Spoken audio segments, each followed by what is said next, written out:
আমরা সম্প্রীতির বাংলাদেশ গড়তে চাই, আমরা সমৃদ্ধির বাংলাদেশ গড়তে চাই। নানা ধরনের চক্রান্ত রিসেন্টলি দেখবেন এই শান্ত শিষ্ট ইসলাম প্রিয় শান্তিপ্রিয় মুসলিমদেরকে উস্কানি দেওয়া হচ্ছে, উত্তেজিত করার জন্য আমার নবীকে গালি দেওয়া হচ্ছে। আরশের অধিপতি আল্লাহ রাব্বুল ইজ্জাতের নামে এমন অশ্লীল শব্দ ব্যবহার করা হচ্ছে যেগুলো মুখে তোলা আমাদের পক্ষে সম্ভব না।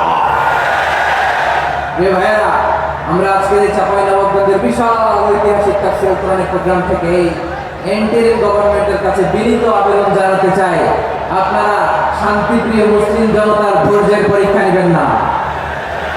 ধৈর্যের পরীক্ষা আপনারা নেবেন না। সহ্যের সীমা ছাড়িয়ে গেলে জনতা নিজেই আইন প্রয়োগ করার বিচার করার দায়িত্ব হাতে তুলে নিবে। এটা আমরা চাই না, এটা আমরা চাই না, আমরা চাই না। যারা আল্লাহ রাসূল সাল্লাল্লাহু আলাইহি ওয়াসাল্লামের সম্মানকে খাটো করে, আল্লাহ রাসূলকে নিয়ে কটূক্তি করে, অবমাননাকর শব্দ ব্যবহার করে, অশ্লীল শব্দ ব্যবহার করে, তাদের ব্যাপারে আমরা সর্বোচ্চ শাস্তি কামনা করি। সর্বোচ্চ শাস্তি তাদের জন্য বাস্তবায়ন করতে হবে। বাংলাদেশে ব্লাসফেমি আইন করে চিল্লা বলেন ঠিক কিনা? তাহলে জনগণ যদি বিচার হাতে তুলে নেয়, এই বিশাল জনস্রোতকে থামানো সম্ভব না।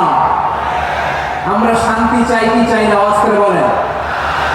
আল্লাহ নবীর বিরুদ্ধে, আল্লাহ রাসূল সাল্লাল্লাহু আলাইহি ওয়াসাল্লামের সম্মানকে খাটো করে কবিতার নামে, গদ্যের নামে অশ্লীল শব্দ চয়নকে আমরা মেনে নিব? অশ্লীলতাকে আমরা